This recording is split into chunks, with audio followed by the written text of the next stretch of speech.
भगवता नारायणेन स्वयं व्यासेन ग्रथितां पुराणमुनिना मध्ये महाभारतम् अद्वैतामृतवर्षिणीं भगवतीम् अष्टादशाध्यायिनीम् अम्ब त्वामनुसन्दधामि भगवद्गीते भवद्वेषिणीम् नमोऽस्तु ते व्यासविशालबुद्धे पुल्लारविन्दायतपत्रनेत्र येन त्वया भारततैलपूर्णः प्रज्वालितो ज्ञानमयप्रदीपः प्रपन्नपारिजाताय स्तोत्रवेत्रैकपाणये ज्ञानमुद्राय कृष्णाय गीतामृतदुहे नमः। सर्वोपनिषदो गावो दोग्धा गोपालनन्दनः पार्थो वत्सः सुधीर्भोक्ता दुग्धं गीतामृतं महत् वसुदेवसुतं देवं कंसचाणूरमर्दनं देवकी परमानन्दं कृष्णं वन्दे जगद्गुरुं तं ब्रह्मा वरुणेन्द्ररुद्रमरुतः स्तुन्वन्ति दिव्यैस्तवैः वेदैः साङ्गपदक्रमोपनिषदैः गायन्ति यं सामगाः ध्यानावस्थिततद्गतेन मनसा पश्यन्ति यं योगिनो यस्यान्तन्न विदुः सुरासुरगणाः देवाय तस्मै नमः।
Om Gurubhyo Namaha.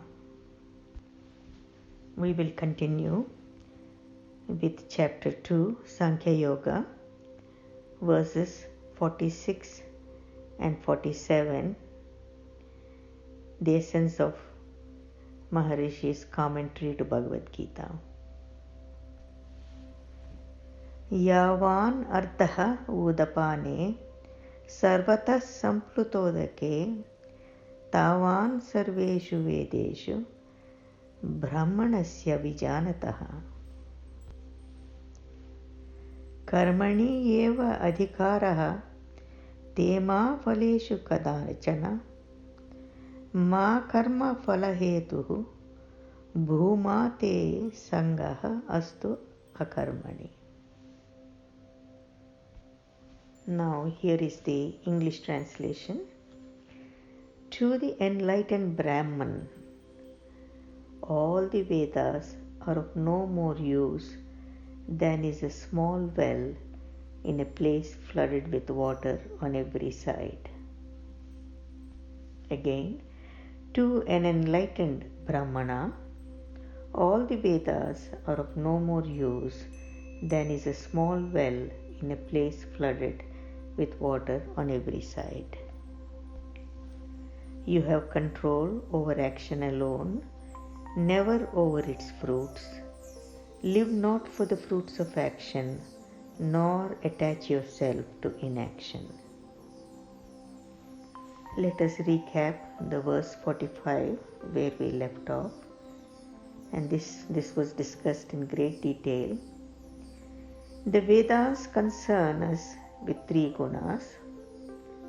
Be without these three gunas, O Arjuna, freed from duality, even ever firm in purity, independent of possessions, possessed of the self. Here, Bhagavan has given a clear solution to Arjuna by saying that all influences of the outside world and their consequences as well will cling to him and affect him so long as he is out of himself, so long as he allows himself to remain in the sphere of relativity and under its influence.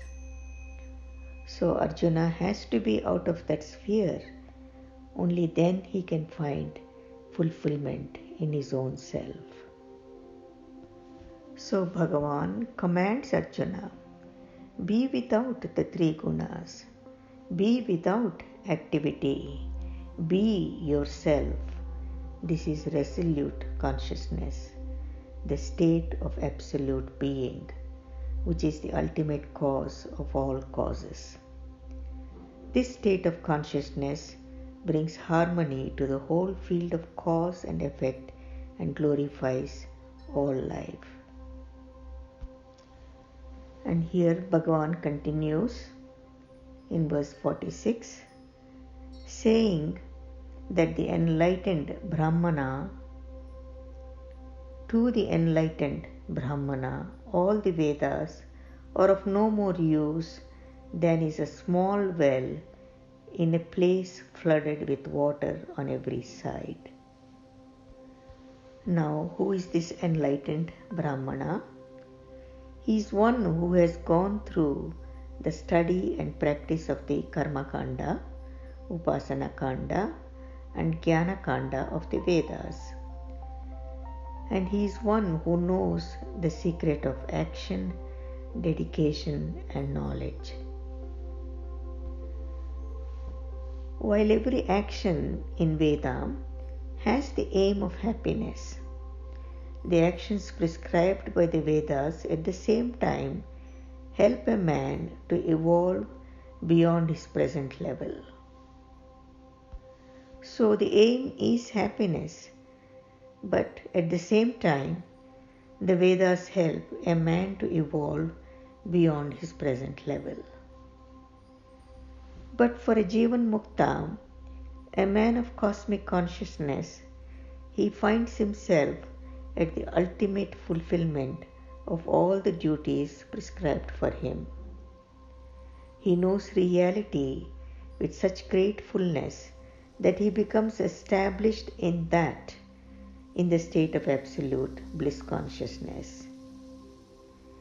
This is how, having gained the final aim of the whole Vedic way of life, such a man rises above the field of Vedic injunctions about right and wrong, and also above the need for Vedic rituals. He rises above the need of the Vedic guidance. So here the important words are, the one who is Jivan Mukta, he knows the reality with clarity, and he has gained the final aim of the Vedic way of life, and he rises above the field of Vedic injunctions of right and wrong, and also he rises above the need for Vedic rituals, and he rises above the need of the Vedic guidance. Here Bhagavan is describing the state of realization, saying, the state of realization is like a reservoir full of water from which people quite naturally draw to satisfy all their needs instead of getting their water from many small ponds.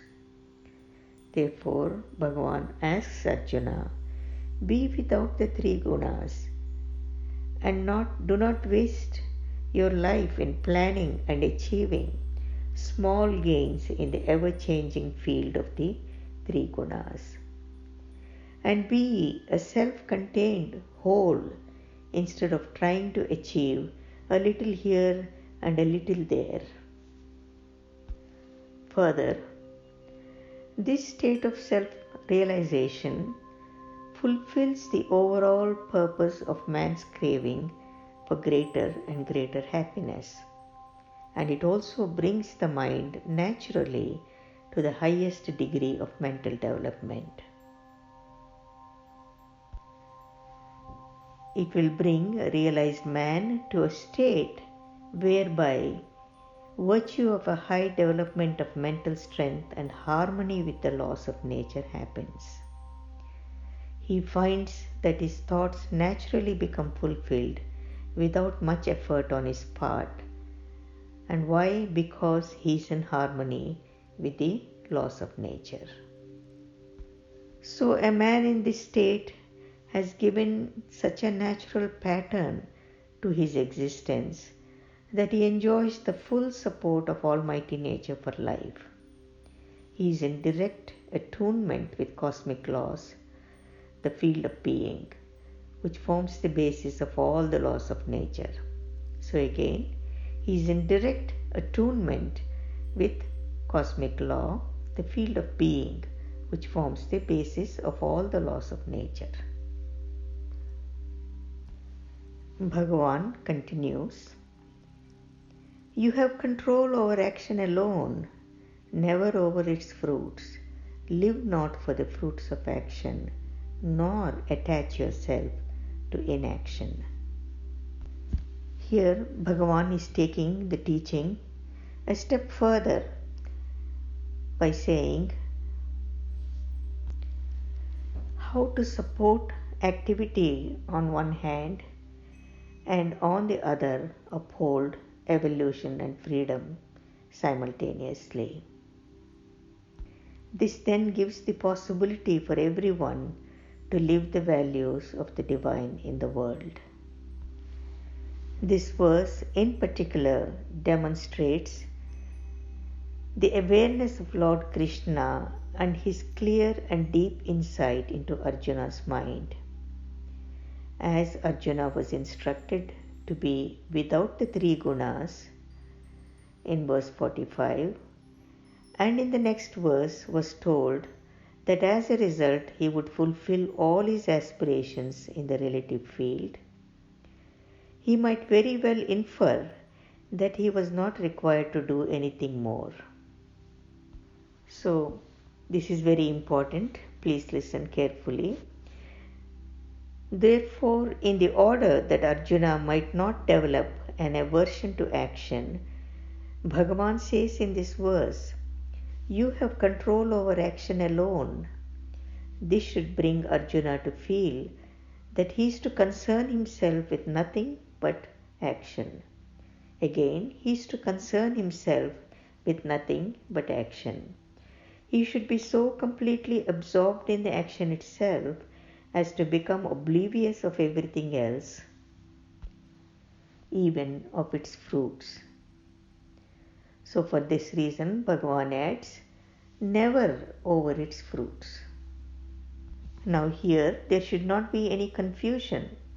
This does not mean that Arjuna is not to fight for the sake of winning the battle. It does not mean that the action should be done without caring for its result. This would be hypocrisy. Further, it is the anticipated fruit of an action that induces a man to act. It is desire for a result that makes him begin to act, and to show that the result of the action will be greater if the doer puts all his attention and energy into the action itself. So again, Bhagavan is asking Arjuna to put all his attention and energy into the action itself. If he does not allow his attention and energy to be distracted by thinking of results, then the result will be according to the action. There is no doubt about it. And the result of the action will be greater. For example, if a student thinks the whole time about passing an examination, the progress of his study will be hampered, and this will jeopardize the result. It is to ensure the greater success of an action that the doer is asked not to concern himself with the results during the course of the action. But this does not imply that he should be indifferent to results. If he becomes consciously indifferent to results, the process of action will certainly become weak, and this will also weaken the results. Further, Bhagavan says, it would be absurd to infer from this verse that a man has no right to the fruits of his action. Again, one should not infer from this verse that a man has no right to the fruits of his action. Only the technique for achieving the maximum result from an action is given here. The doer has every right to enjoy the fruits of his action. Bhagavan says that he has no control over the fruits because the fruits will inevitably be according to the action. So, having fixed the objective, having begun to act, and having become intimately engrossed in the process of action, he should fulfill the action with such complete devotion and undivided attention that he is oblivious even of its fruits. Only in this way will he achieve the maximum results from what he does. Now, this whole teaching of non-anticipation of the fruit of action has even deeper cosmic significance, in that it is supported by the very process of evolution. For example, if a man is held by the fruit of action, then his sole concern is centered on the horizontal plane of life. Seeing nothing higher than the action and its fruit, he loses sight of the divine which pervades the action. Again, he can lose the sight of the divine which pervades the action and who is the almighty power as its basis, leading to ultimate fulfillment. He then loses direct contact with the vertical plane of life on which the process of evolution is based. Thus, it is clear that the Lord's teaching, on the one hand, supports activity, and on the other, upholds evolution and freedom. And again, it is possible for everyone to live the values of the divine in the world.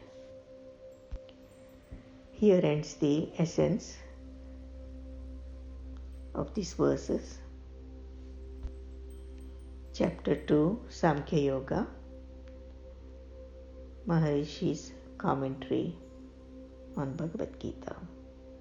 Now I will add a few words. Gita reminds us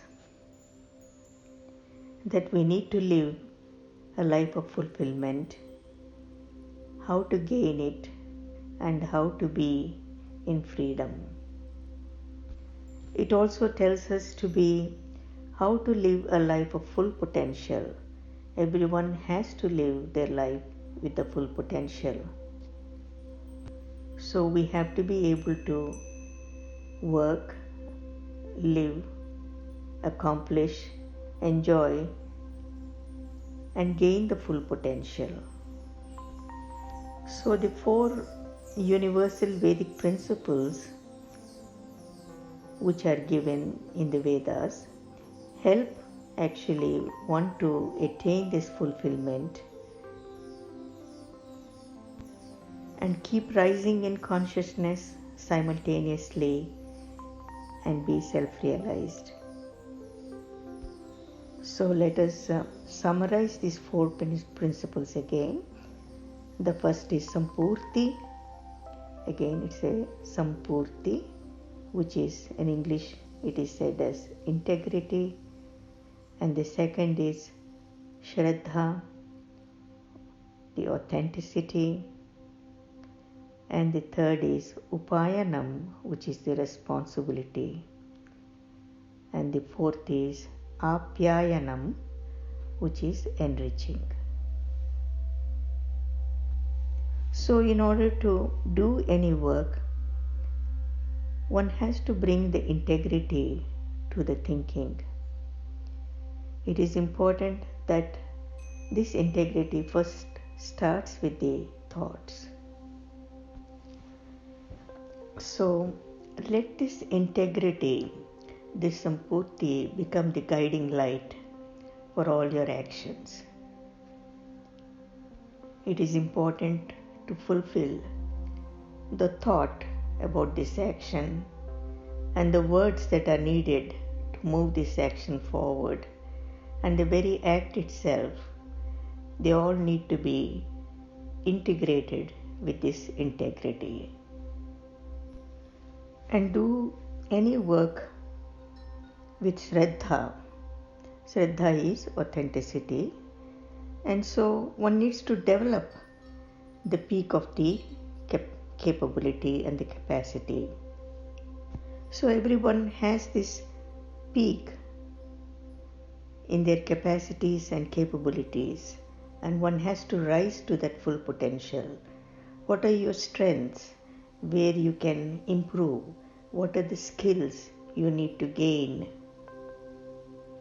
What is the knowledge you need to gather? What is the help you need to gather around you? Then this Shraddha, the authenticity, will express itself to the peak of the full potential.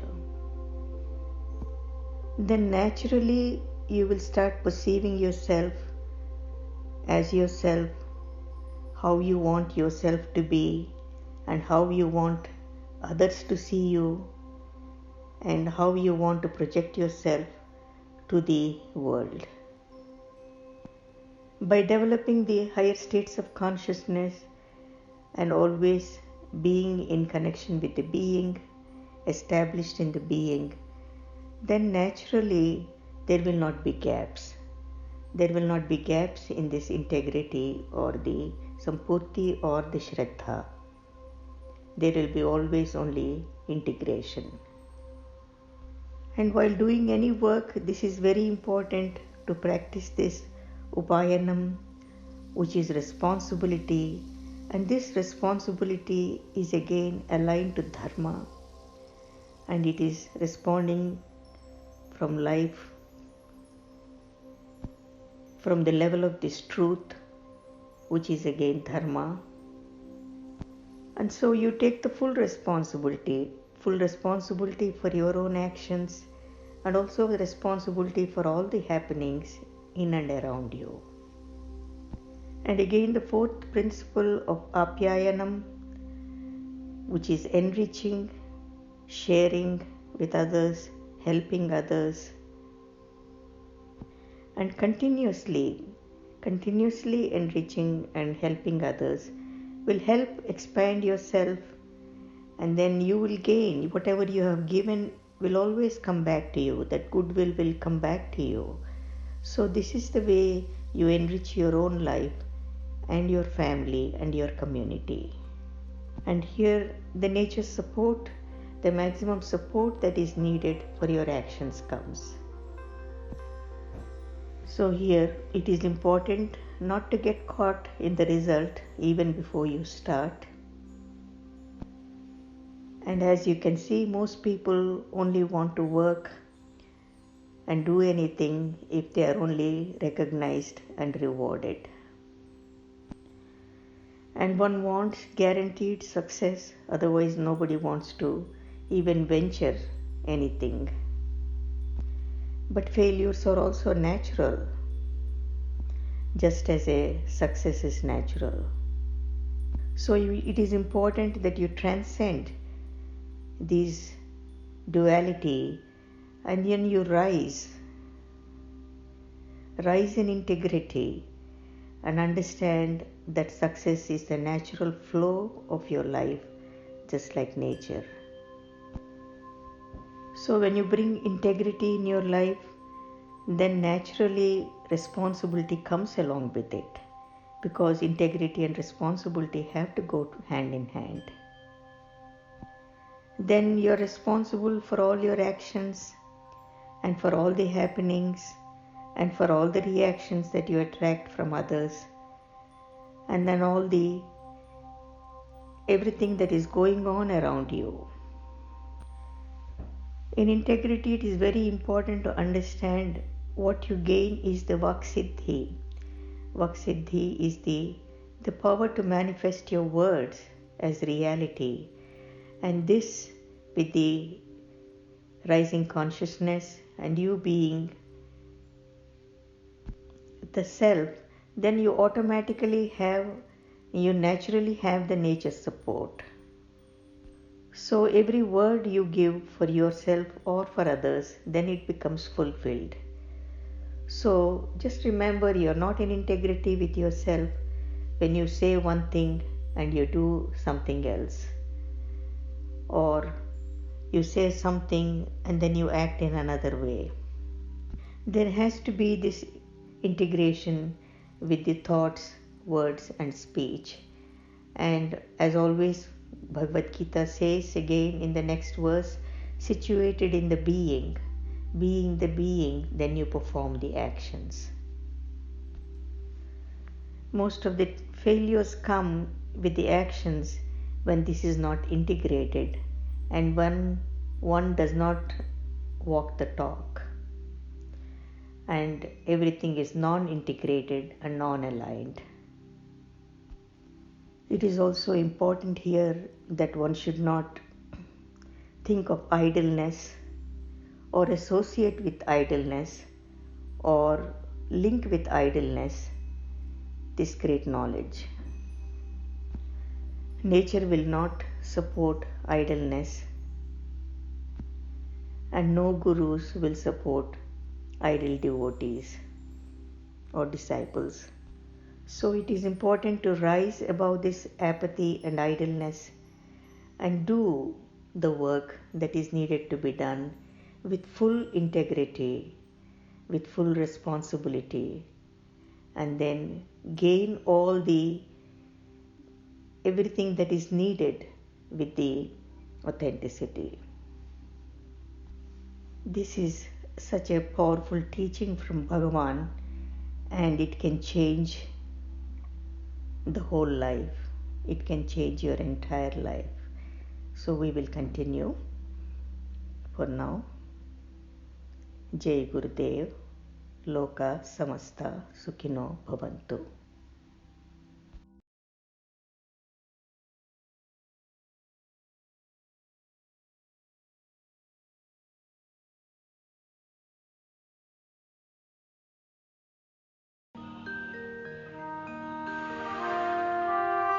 अज्ञानातिमिरान्धस्य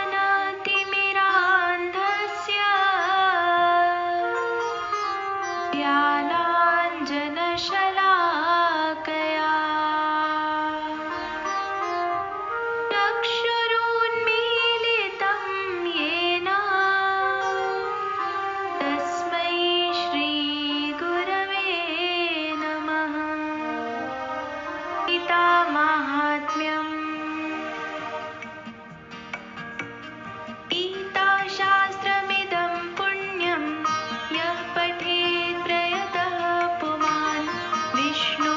पदमवाप्नोति